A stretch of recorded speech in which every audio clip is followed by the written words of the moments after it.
बहुत वर्स्ट होने के इम्कानात मौजूद थे।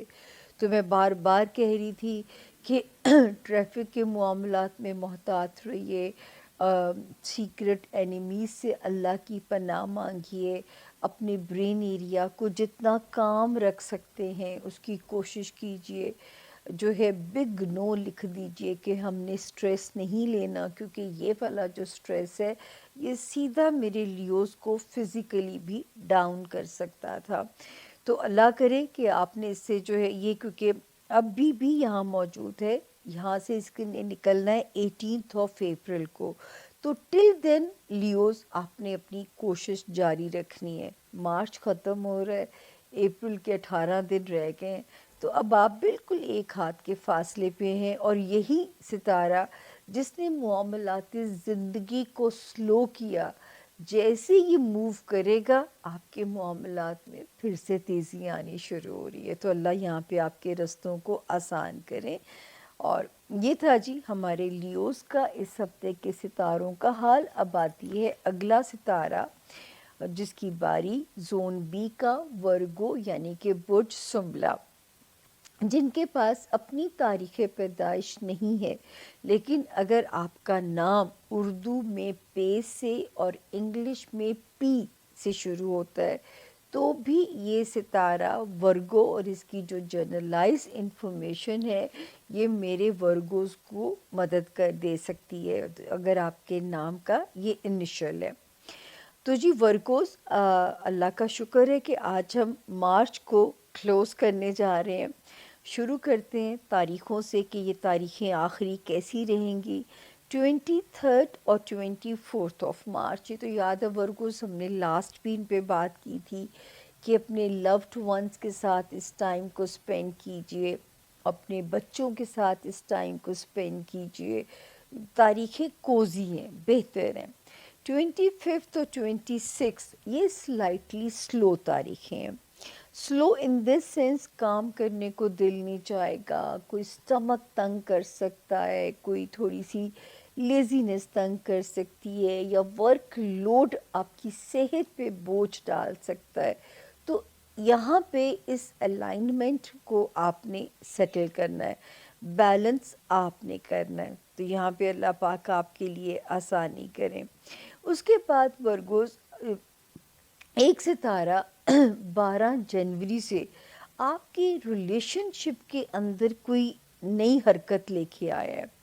अच्छा, वो हरकत जो है वो यहाँ पे आपको बस अलर्ट रहना है।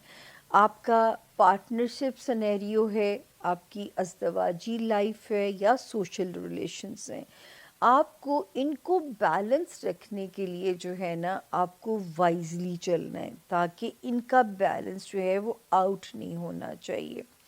27 और 28 की जो दो तारीखें हैं यहाँ पे, वहाँ पे जो है ये तारीखें आपको इसमें कोज़ी भी कर रही हैं।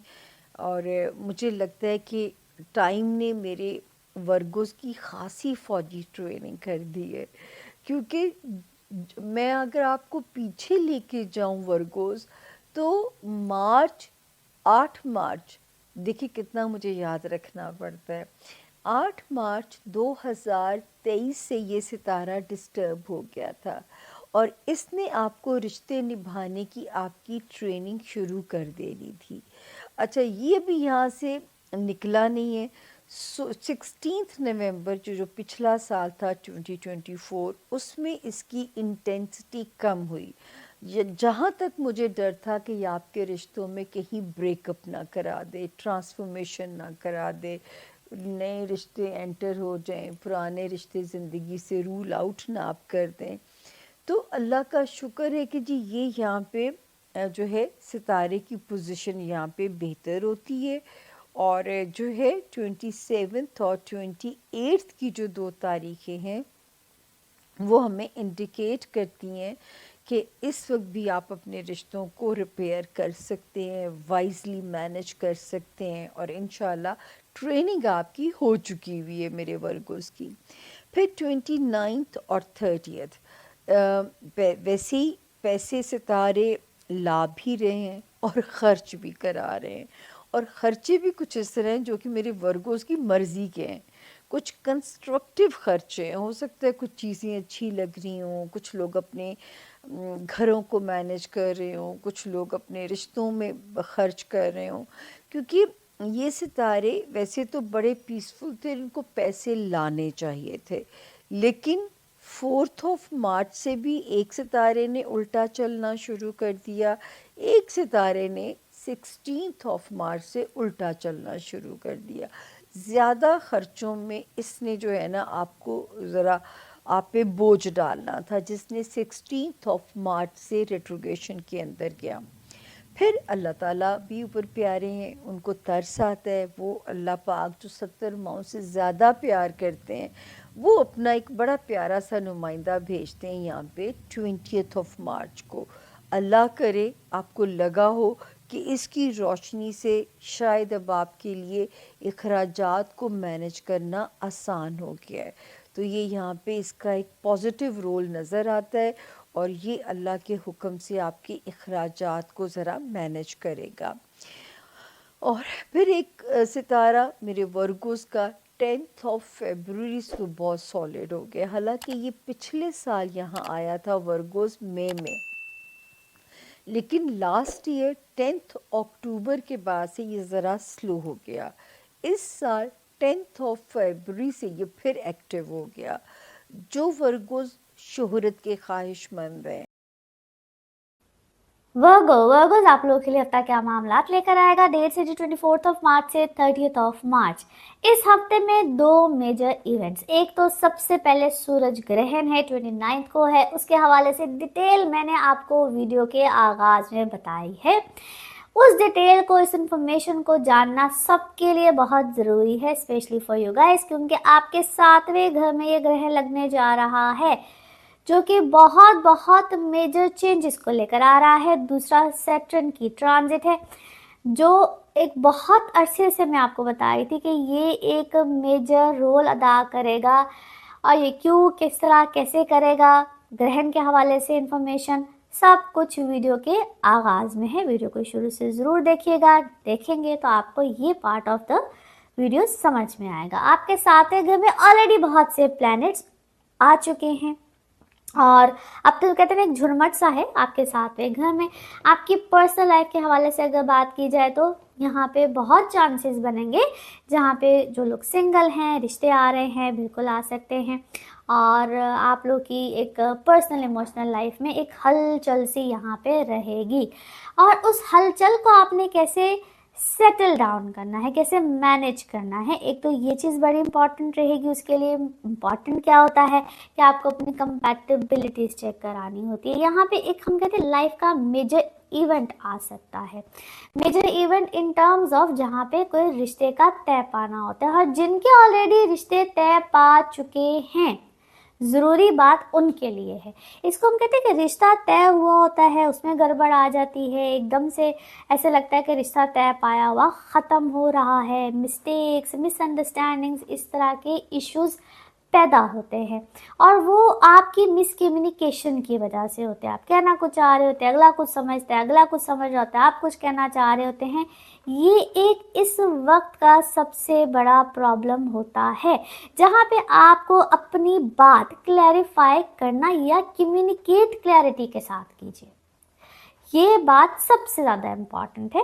अपनी कम्युनिकेशन को क्लैरिटी के साथ बिल्कुल कीजिएगा। और अगर आपको लगता है कि it is a big problem for you guys, तो फिर इस वक्त में बात ही कम कीजिए। सिंपल फार्मूला है, अपनी गुफ्तगू कम कीजिए जिस भी आप रिश्तों में हो। ये रिश्ते बड़े नाजुक होते हैं, और जहाँ पे आपको लगता है कि आप लॉन्ग डिस्टेंस रिलेशनशिप में हैं, आप कम बात करें, तो ये ज़्यादा बेहतर होता है। स्पीक लेस, या अगर आप बात कर रहे हैं तो उसको उसमें क्लैरिटी लेकर आइए। और फिर ये जो ग्रहण का टाइम है यहाँ पे आपके 7वें घर में, ये एकदम से अरूज और जवाल दोनों ही चीज़ें देता है, या तो बहुत अरूज मिलता है या जवाल मिलता है। सूरज भाई यहाँ पे काम ही ऐसे करता है। सो आपको, जिस तरह मैंने भी कहा है कि आप क्या बात कर रहे हैं, किस तरह से कर रहे हैं, किसको कर रहे हैं, क्या आप मैसेज कन्वे करना चाह रहे हैं, उसमें क्लैरिटी रखिएगा। और जहाँ पे आपको लगे कि आपको मज़ीद क्लैरिटी देनी है तो प्लीज़ दीजिए, अदरवाइज इंटरेक्ट लेस इंटरेक्शन के साथ चलिए, गैप ले लीजिए, खामोशी इख्तियार कर लीजिए। सो ये बहुत सी ये भी एक तरह से समझ लीजिए कि एक रेमेडी ही है कि स्पीक लेस, बात कम कीजिए। और अगर आपका प्रोफेशन ऐसा है, अगर आप कोई क्योंकि ये आपका एक, इसको कहते हैं रिप्यूट होती है, दुनिया आपको किस नज़र से देखती है, तो वहाँ पे आपको बहुत तरीके के साथ चलना होता है। अगर आप किसी नए काम में हैं, किसी नई चीज़ में हैं, किसी नए प्रोजेक्ट में हैं, कोई नया काम शुरू कर रहे हैं, तो हमेशा सदका चीज़ें पूछ के अपने किस टाइम पे करें, क्या करें, किस, इन सब चीज़ों को बड़ा सोच समझ के करना होता है। बाकी जो लोग सफ़र करना चाहते हैं, कोई बैरून मुल्क है, सेटलमेंट है, कुछ भी है, तो ये मामला बड़े अच्छे तरीके से आ सकते हैं, जगह की शिफ्टिंग हो सकती है। सो ये सारा वक्त भी आपको इस तरह के मामलात को देता रहेगा। नाउ लेट्स सी कार्ड्स के हवाले से आपकी एनर्जीज क्या कहती हैं। जिस भी शख्स के बारे में आप सोच रहे होते हैं, जिस भी सिचुएशन के बारे में आप सोच रहे होते हैं, कार्ड्स की एनर्जीज बिल्कुल उससे रेजोनेट करती हैं। लेट्स सी कार्ड्स आपके बारे में क्या दे रहे हैं message. Okay, you want something very, क्या कहते हैं, परफेक्शनिस्ट हैं आप, अपनी चीज़ों को बड़े परफेक्ट वे से करना चाहते हैं। और इस वक्त आप अपनी किसी चीज़ को सेलिब्रेट कर रहे हैं, यू आर सेलिब्रेटिंग समथिंग, कुछ सेलिब्रेशन इस वक्त आपकी आ रही हैं आपके और आपके औलाद के हवाले से, बच्चों के हवाले से। इट इज़ समथिंग, क्या है, चेंज हुआ है, कुछ सिनेरियो चेंज हुआ है, कुछ मामला चेंज हुए हैं। अपने हेल्थ का थोड़ा सा ख्याल रखिएगा, मदर हेल्थ या मदर साइड पे कोई प्रॉब्लम, कोई चीज़, या आपको कोई अच्छी खबर नहीं आई है, कुछ अच्छा मामला नहीं आया है, आपको किसी मामले में कंफ्यूज करने की कोशिश की जा रही है, या आपकी रिप्यूट को कंफ्यूज, या कुछ होता है ना, कुछ गलत अफवाह है, कुछ इस टाइप के मामले को फैलाने की कोशिश की जा रही है। आपने अपने काम को काफ़ी हद तक क्या किया है, आपने अपने काम को लिमिटेड किया है, या सोलो कुछ करने की कोशिश की है, अकेला किया है, सोलो किया है, आइसोलेटेड किया है, कुछ आप आइसोलेशन में इस वक्त गए हुए हैं, कम कर रहे हैं, आइसोलेशन में गए हैं, बैलेंस कर रहे हैं, और अपने काम को बड़े तरीके से किया है, आपने कुछ चेंजेस किए हैं आपने अपने काम में, और आप कुछ दुआ खैर कर रहे हैं इस वक्त, बहुत दुआ खैर कर रहे हैं, कुछ पढ़ रहे हैं, कुछ वेट कर रहे हैं, कुछ इस तरह का काम करे हैं, या क्वाइट क्रिएटिव, आपको क्रिएटिविटी के काम से भी रिलेटेड लगते हैं, या आपने अपने काम को थोड़ा सा करने का अंदाज चेंज किया है। दुआ खैर का काम है आपका, क्या है, आप लोगों को कुछ इस तरह से बताते हैं, कुछ चीज़ बताते हैं, और आपको अपने काम में, या आपको कोई नई चीज़ समझ में आई है। अच्छा जी, बहुत से लोग इस वक्त आपसे या आपकी खुशी से बेसिकली इनसिक्योर हैं, आपको कोई गम भी आया है, कोई शिद्दत के साथ आपको कोई गम आया है, कोई शिद्दत के साथ आपको कोई गम आया है, और have faith, everything will be fine. आप इम्पेशेंट हो रहे हैं किसी चीज़ को ठीक करने के लिए, किसी मामले को ठीक करने के लिए, have faith, everything will be fine. कुछ पॉसिबिलिटीज़ में ना, कुछ चीज़ों में एडजस्टमेंट आपको करने की ज़रूरत है, या अपने अंदर आपको बेसिकली चीज़ों को ठीक करने की ज़रूरत है। फाइनेंसेस इस वक्त आपके अल्हम्दुलिल्लाह काफ़ी बेहतर हैं, और घर में क्या है, आपको इस वक्त आपके घर में क्या है, कोई एडजस्टमेंट्स हो रही हैं, कुछ चीज़ें ठीक हो रही हैं, कुछ एडजस्टमेंट्स को आप इस वक्त कर रहे हैं, और ये क्वाइट स्पिरिचुअल, कुछ स्पिरिचुअल कनेक्शन है आपका, और कुछ मोहब्बत का पैगाम इस वक्त आपको किसी की तरफ से आया है, कुछ मोहब्बत का पैगाम आया है। There is something negativity as well, इसको मैं क्या कहूँ, या कुछ नेगेटिविटी चल रही थी, उस नेगेटिविटी में आपने कोई दुआ खैर की है, अब इसको हम मैजिक, कुछ इस टाइप की चीज़ है, कुछ नेगेटिविटी कहेंगे। आप इस वक्त अपनी फैमिली के साथ कोई टाइम गुजार रहे हैं। नाउ लेट्स सी आपके मून मैसेज क्या है, मून मैसेज क्या है जिस चीज़ के जवाब की आपको ज़रूरत है वो आपको जवाब मिल रहा है, अनकरीब मिलेगा, मज़ीद मिल रहा है। नाउ लेट्स सी आपके लव कार्ड्स क्या कहते हैं, लव कार्ड्स क्या कह रहे हैं। ओके, कोई अनकंडीशनल लव है और आपको मिल भी रहा है, आप रिसीव भी कर रहे हैं, और या यूँ समझ लीजिए कि you are falling in love with someone. Now let's see आपके लिए one more message and colour of this week, one more message and colour of this week. Okay, आपके लिए अब ये एक ऐसा वक्त है जहाँ पे आप कुछ पढ़ेंगे, कुछ स्टडी करेंगे, कुछ इन्फॉर्मेशन को आप इकट्ठा करेंगे, और एक स्टूडेंट की तरह आप एक क्या है, स्टूडेंट की तरह किसी चीज़ को एंजॉय कर रहे हैं, और फ्यूचर में आपके लिए बहुत सी चीज़ें एक नॉलेज में किसी भी तरह का, यानी कि आप एक नॉलेज भी गैदर करेंगे, और फिर जो नॉलेज आपकी होगी ना वो एक एक्शन की सूरत में आगे की तरफ जाएगी। And colour of this week is black, colour of this week is black. Now let's see आपके लिए पिकअप अ कार्ड में क्या निकलता है। कार्ड्स को करते हैं शफल, अपने माइंड में सोचिएगा एक क्वेश्चन, यहाँ पे होगा सिर्फ एक ही आंसर, तो देखते हैं क्या निकलता है आंसर। सोचिए सवाल, यहाँ पे है जवाब, और ये रहा आपका जवाब। ओके, लेट गो कीजिए, बहुत सी चीज़ों को लेट गो करना पड़ता है, और इसी के साथ ये है आप लोगों की ये एक जर्नल रीडिंग। लास्ट वीक है। अब मूव करते हैं वर्गों की तरफ। हमारे वर्गो दोस्तों के लिए ये जो हफ्ता है, ये इसमें पहली बात तो जो मैं आपको 7 अप्रैल तक याद करवाती रहूंगी वो यही है कि आपका जो रूलर है मरकरी वो रेट्रोग्रेड है, और इस हफ्ते उसने आपके 8वें घर से निकलकर आपके 7वें घर में आ जाना है। 7वें घर में रेट्रोग्रेड मरकरी का आना बहुत मायनी खेज है, क्योंकि मरकरी आपका रूलर है। फिर वीनस भी यहीं आ जाएगा, और उसके बाद 8वें घर में चांद ग्रहण है, यानी कि आपके लिए जो एक्टिविटी कॉस्मिक कोरियोग्राफी कह लें या कॉस्मिक एक्टिविटी कह लें, वो काफ़ी ज़्यादा स्ट्रॉन्ग दिखाई देती है। आपने थोड़ा सा एक तो पोलाइट रहना है, हो सकता है हमारे वर्गो दोस्त बहुत पोलाइट होते हैं, लेकिन इस हफ्ते लेकिन पोलाइट तो होते हैं, लेकिन इनकी कम्युनिकेशन ऐसी होती है जो बड़ी स्ट्रॉन्ग होती है। तो आपने थोड़ा आम दिनों से ज़्यादा पोलाइट होने की कोशिश करनी है। और दूसरा ये कि आपके जो जैसे होता है ना, आपका कोई एक्स लवर है या कोई पुरानी मोहब्बत है, या वो लोग जिन्हें आप जो बहुत एक वक्त में अहम थे लेकिन पीछे रह गए, आप मूव ऑन कर गए, वो लोग दोबारा आपके दरवाजे पर दस्तक देंगे। कोशिश करें कि अवॉइड करें उसको। उसके बाद आपका जो आपकी ज़िंदगी है, इसमें आपने जो फाइनेंसेस हैं, फाइनेंसेस को सेंटर स्टेज रखना है। जो भी मामला पैसों से रिलेटेड हैं, जॉइंट अकाउंट से रिलेटेड हैं, जॉइंट प्रॉपर्टी से रिलेटेड है, विरासत से रिलेटेड है, उनके बारे में कोई ना कोई जो सिचुएशन है वो डेवलप हो सकती है इस हफ्ते। उसके बाद आपने जो आपके लव लाइफ है या जो आपकी मोहब्बत है, या जो लोग आपके बहुत ज़्यादा करीब हैं, उन रिश्तों में से जैसे कोई एनर्जी निकाल लेता है, होता है ना, एनर्जी वैम्पायर होते हैं, या जो नज़र लग जाती है। सो अगर आपके मोहब्बत भरे जितने भी रिश्ते हैं उनकी नज़र उतारिएगा, उनको नेगेटिव एनर्जी से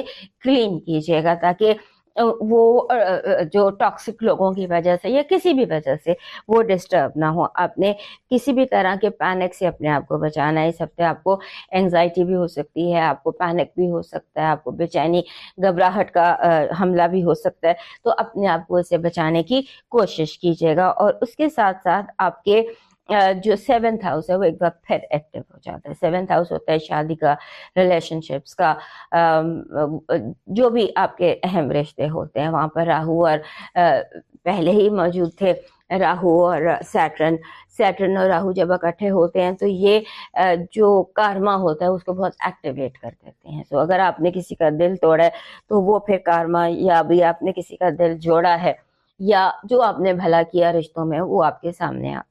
तो इस हफ्ते वहाँ फिर बहुत ज़्यादा एक्टिविटी हो रही है। राहु के साथ और सैटर्न के साथ वहाँ मरकरी वीनस दोनों आ जाएंगे, आपका रूलर भी आ जाएगा। तो रिश्ते जो है ना वो स्पॉटलाइट में है, बचाइए। इस हफ्ते आपकी ड्यूटी ये होनी चाहिए कि आप रिश्तों को बचाएं और पुराने और नए लोगों को आपस में मिक्स ना करें, मेस ना करें, जहन में भी ना सोचें। जो गुजर गया, जहां आप मूव ऑन कर गए हैं, उसको भूल जाइए, वरना फिर आपके लिए काफ़ी ज़्यादा प्रॉब्लम हो जाएगी। उसके अलावा इस हफ्ते आपको फाइनेंशियल बेनिफिट मिल सकता है। इस तरह का फाइनेंशियल बेनिफिट मिल सकता है जो आपके लिए फ़ायदा मंद हो। जैसे रुके हुए पैसे होते हैं, रुके हुए चेक होते हैं, सो एक बार फॉलो अप ज़रूर कर लीजिएगा जहां आपके पैसे रुके हुए और फंसे हुए, सो आप उसका जो फॉलो अप है उससे आपको काफ़ी ज़्यादा बेनिफिट मिल सकता है। इस हफ्ते की आपकी जो पॉजिटिव एनर्जी है वो कह रही है कि आप इस हफ्ते कुदरत ने आपको फातेह जर्नैल बनाया है, यानी फतह, कामयाबी, जो भी जंग आपकी ज़िंदगी में थी और अहम थी उसमें आप कामयाब हो जाएंगे और वाज़े रास्ते आपके लिए खुलेंगे। आपकी नेगेटिव एनर्जी कह रही है कि आपको ऐसे हालात का सामना जानबूझ के लोग करेंगे जैसे आपके आगे गड्ढे खोदकर उन पर घास बिछा दी जाए। तो बी केयरफुल, आपके लिए बहुत ज़्यादा ट्रैप्स बनाए जा सकते हैं और ट्रैप्स बन भी सकते हैं। आपकी लव वाइब कह रही है कि आपके जो कोई गलतफहमियां, प्रॉब्लम्स, मुश्किलात थी वो दूर हो सकती हैं, लेकिन कुछ मेस अप होने का बहुत ज़्यादा खदशा है। सो आप एक एमरल्ड लाजमी पहन लीजिएगा। एमरल्ड आपका लकी स्टोन है। एमरल्ड कह लीजिए, ओनेक्स कह लीजिए, कुछ भी कह लीजिए, वो आपका लकी स्टोन है, वो पहन लीजिएगा और वो आपके लिए बेहतरी उसमें, यानी आप काम डाउन रहेंगे। आपका इस हफ्ते का लकी स्टोन बन रहा है कोई भी ऐसा पत्थर जिसमें 7 रंग की शुआएं नजर आए, जैसे ये ओपलाइट होता है, ये ओपलाइट है या ओपल है, ऐसा पत्थर जो रिफ्लेक्ट करता हो लाइट को और नेचुरल हो। आपका जो इस हफ्ते का लकी चार्म बन रहा है वो बन रहा है ग्रीन, सब्ज, हरे सब्ज दरख्त का इमेज। फला हुआ दरख्त नहीं होता, बहुत ज्यादा हरा, जिसमें बहुत पत्ते हो, खिला हुआ सब्ज दरख्त। आपकी जो इस हफ्ते का डिवाइन मैसेज है वो ये कह रहा है कि दुनिया में जितने भी दुनिया में हम आते हैं, हमारे दुनिया में आने के कोई मकासद होते हैं। अल्लाह ने हमें किसी खास वजह से दुनिया में पैदा किया होता है। दुनिया में आने का मकसद ये नहीं है कि खाओ पियो और मर जाओ। जिंदगी का कोई खास मकसद है, वो मकसद तलाश करने की कोशिश करें कि आखिर आपको इस दुनिया में लाया क्यों गया, और अपनी सारी उम्मीदें अपने रब से लगाइए और अपने